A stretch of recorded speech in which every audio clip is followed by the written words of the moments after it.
Hey everybody, welcome back to Klik TV Online. It's your host, Tech Barbie, and today I am here with Dean Waye, who is a copywriter as well as the many other hats he wears. How are you doing today, Dean? Good. It's cold here in North Carolina today. Oh yeah, it's cold here in Baltimore too. We have someone in Wisconsin who's talking about things going in the negatives, and I can't even imagine. Well, Dean, today I have a couple questions that I wanted to ask you to get to know more about you and about your business. So the first question that I have for you is, every company wants more strangers to become prospects, right? And more prospects to become customers. So what do most of them do wrong in this process? So most of my work, I have two companies, and one of them produces live events and webinars for corporate clients, but the bulk of the business is what's called top of funnel copywriting, which is there are essentially two types of copywriters if you want to split them into a very small group and a very, very large group. Most copywriters are content writers, which is good because a lot of businesses need a lot of words written all the time, blog posts, social media articles, and regular articles, and all kinds of stuff. And then I'm a top of funnel copywriter, which is say I write the very first thing a prospect would ever see. So a homepage, but maybe not the rest of the website, ads, email campaigns, banners, posters, you name it, right? Like the very first thing they're going to get. And especially around homepages, the main thing that companies do wrong is they start off by trying to tell somebody why they're special instead of trying to instantly establish an understanding with the reader that we understand your problem. Or to put it another way, a stranger, a reader, a prospect, they want to know that you understand at least part of their reality before they're going to invest anything in learning about your reality. And I can see that. Yeah, right. And so the way I explain it when we're like walking through and consulting on how to do, especially the homepage better, because the homepage is different than almost every other page of a website. Almost every other page of a website is down at what we call layer one, which is informational, right? It's like, here's who we are and what we do, or here's who we are and what we sell, and that's great. But the homepage is a little different because it's probably the first time anyone's ever landed there. And so for B2B, you normally have to go up to the next layer, which is aspirational, where you're flipping it. And instead of starting off with saying, here's who we are and what we sell, you say, you could be better, or you could be different, or your company could be better off, or your company could be different. And you talk about that for a while, and then you start talking about yourself. And if you're in sort of a B2C market, certain B2C markets, you can even go one layer up to transformational. You don't normally see transformational in B2B kind of ever. And but you see it in beauty, health. You could be transformational is you could be new. You could be a new person, basically. So follow this fitness plan, do this diet, buy this makeup. It turns out there was a secret way to pick stocks that you never knew, and you could have been rich. Right. All that kind of scammy kind. That's all transformation. You could be a new person. Yeah, selling that ideal. Yeah, you don't normally get there in B2B, but in B2B, aspirational, you could be better, you could be different, is how you want to start. But everyone wants to start by just talking about themselves, and nobody cares about you. Like the most, sometimes people say the best thing about the diagnosis, it was a pretty extreme case, but the best thing about the diagnosis and knowing I was going to die is that, is that it really clarified everything for me. It's kind of the same thing when you not just hear, but accept they don't care about you yet. They don't care about you until you show you understand them. Yeah, kind of like they don't care about you until you show that you care about them. Yeah, and there's also around differentiation is also a big deal, right? You need to show not just that you understand them, but that you're different. There's she has a great name. I don't know if I've ever read any of her books, but I saw a great quote by this marketing lady called Sally Hogshead. That's a great name. That does its own marketing, right? And her saying is, different is better than better, right? So try to be different instead of trying to tell how you're better, because better is very subjective and but different, and it's not memorable, but different is memorable. And so that's true. You're trying to tell the customer their story with you in it. You're not trying to say, hey, you sit still, I want to talk about my company. Totally. I don't Totally. assume anyone's interested in any of the companies that I'm working with. It's my job to sort of get them interested. And we don't start off by just talking about ourselves. Nobody cares.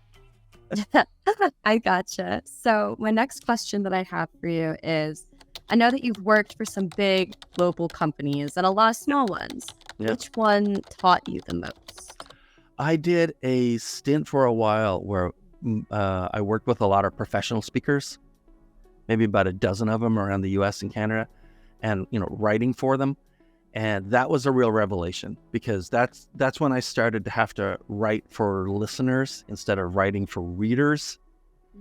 Some of the lessons from that, like I don't write for readers anymore in anything that I write, because if you write for listeners, you're automatically writing for readers. But if you're writing for leaders, you're probably not going to write for listeners. And that means shorter sentences, simpler words, paying attention to how long it takes somebody to read something. I don't usually count the number of words in, for instance, a sentence, but I'll count the number of syllables. If you can reduce the number of syllables in a headline or a subheadline or a paragraph where you're talking about your product or something, you can reduce the number of syllables without cheating by just picking some obscure word that only has 2 syllables, but nobody's going to understand. If you can do it without cheating, it really tightens up your writing and makes the message a lot more powerful instantly. And readers enjoy stuff that's written for listeners. That's true. That's definitely true. I feel like when I was doing a lot of writing in college, I feel like I gravitated a lot towards the fluff of just the extra words. It took a long time to unlearn that, believe me. If I could not write a college paper anymore, I would be terrible. Yeah, and I had an English professor who really kind of helped me realize the importance of, sometimes you just really need to cut out the fluff and just be direct and clear, and you might get your argument across, or you will get it across a lot more directly without being distracted by a bunch of extra adjectives and fluff. Every person is leading a very full, very busy, and even if they're not busy, their life is still very full because it's full of distractions. Sure. They don't have time to just, read your pages and pages of, what you think is genius. You're going to get a few seconds maybe to get their attention, and then you earn it, and then you earn it again for a few seconds, and then again for a few seconds. And then my job is to sort of hook somebody and sort of bring them into the company's world. And then everything that the other kind of writers, the blog writers and stuff, everything they've written is great. But if you're writing white papers or blog posts and stuff, again, important work, but you do get to assume that the reader is interested in either the topic you're writing about or the company or product. I don't get to assume any of that. And so very much I'll tell you, my whole world, someone pointed this out to me. Those little tiny hourglasses you get with the white sand in a board game, Sure. Yeah. Right? They're completely drained, really fast. My whole life is living in terror of that thing and knowing that attention is draining away the whole time. And I need to make sure that before it becomes empty on top, I need to pivot somehow so the reader says, oh, this is interesting or new or novel or urgent or whatever, and they flip it and it starts again. So which means I don't think in terms of hundreds of words, right? I have to think in terms of words or dozens maybe, and that's about it. Right. How can I almost say the most with the least so that I can keep them engaged? Strip away anything that's not important. Yeah, totally. So my third question for you is, what is the difference between writing for B2C companies and B2B ones? And can you tell me a little bit about what the difference between a B2C and a B2B is? Just at the definition level, it's either business to consumer or business to business, right? But in the copywriting world, B2C and B2B means something a little bit different, in that B2C means whoever you're talking to, whoever your reader or listener or viewer is.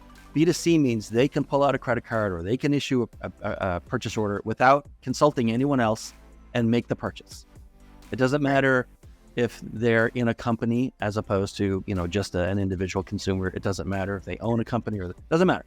If they can make the purchase by themselves, you're talking in B2C. And then the B2B means that whoever you're talking to, they can't finalize a deal with your company without getting someone else's buy-in. Legal has to be involved, or procurement, or the budget committee or their manager or the board or the CEO. There's like somebody else, maybe lots of people.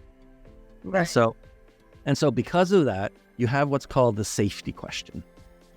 You don't make the sale because you've answered correctly the safety question, but you don't get very far until you answer the safety question. So in B2C, the safety question is, how do I know I won't regret this purchase?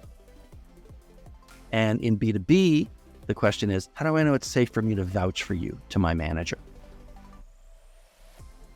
Right? Yeah, that makes sense. Very different approach for how you're talking to people. Yeah, no, that definitely makes sense versus just you're trying to win over one person versus you're trying to win over a team of people. That's going to be a very different dynamic.